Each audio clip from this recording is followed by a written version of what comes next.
எல்லோருக்கும் வணக்கம். Canada America எல்லை வழியாக சர்வதேச மாணவர்கள் கடத்தப்படுவதாக இந்தியாவில் உள்ள ஊடகங்கள் செய்தி வெளியிட்டு கொண்டிருக்குது. அதாவது கனடாவிலிருந்து மாணவர்களை சட்டவிரோதமாக அமெரிக்காவுக்கு அனுப்புவதாக செய்திகள் போய்கொண்டிருக்கு.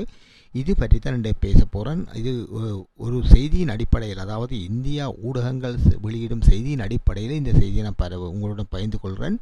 சரி, இந்த சேனலுக்கு நீங்கள் புதியவராக இருந்தால் மறக்காமல் சப்ஸ்கிரைப் பண்ணி போட்டு வீடியோ பாருங்கள். வாங்க வீடியோக்கு போகலாம்.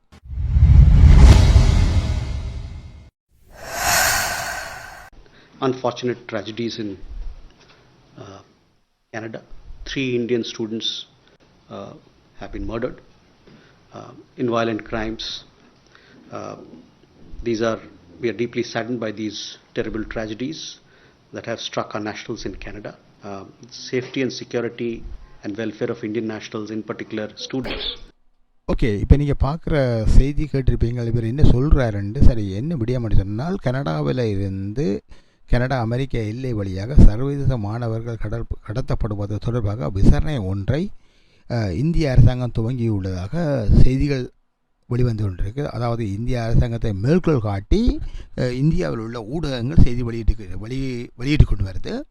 கனடா அமெரிக்க எல்லை வழியாக சர்வதேச மாணவர்கள் கடத்தப்படும் விடயத்தில் கனடாவில் உள்ள பல கல்லூரிகளுக்கு இதில் தொடர்பு இருக்கிறதாக, அதாவது கனடாவில் உள்ள சில கல்லூரிகளுக்கும் இந்தியாவில் மும்பை நகரத்தில் உள்ள 2 அமைப்புகளுக்கும் தொடர்பு இருப்பதாக அதை மேற்கோள் காட்டி இந்திய அரசாங்கம் கூறுவதாக செய்திகள் வந்து கொண்டிருக்கு.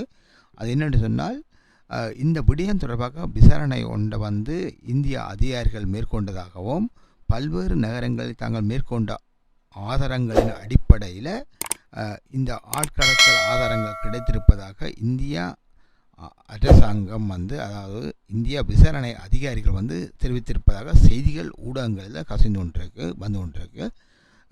இது எதின்ற அடிப்படையில் என்று பார்க்க போனால், உங்களுக்கு தெரிந்திருக்கும் 2022ஆம் ஆண்டு ஜனவரி மாதம் 19ஆம் தேதி கனடாவிலிருந்து அமெரிக்கா எல்லையை கடந்து செல்ல முற்பட்ட ஒரு குடும்பம் ஒன்று அந்த உறைபனியில் மாட்டப்பட்டு இறந்தது யாவரும் அறிஞ்ச விஷயம்தான். அதை ஆதாரமாக வச்சு தான் இப்போ இந்த விசாரணையை தொடர்ந்து இருப்பதாகவும் அந்த அதிகாரிகள் தெரிவித்திருக்கிறார்கள்.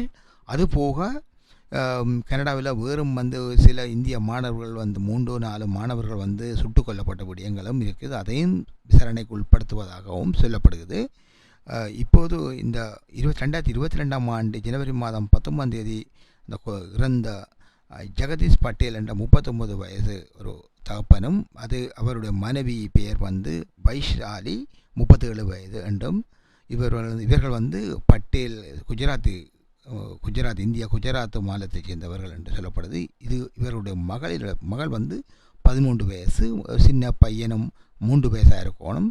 அப்போ இவர்கள் 4 பேருமாக அந்த உறைபனியில் மாட்டப்பட்டு இறந்த விடயம் எல்லா ஊடகங்களும், கனடா ஊடகங்கள் எல்லாம் செய்தி வெளியிட்டு இருந்தது, அனுதாபப்பட்டது எல்லாம் தெரிஞ்ச விஷயம்தான்.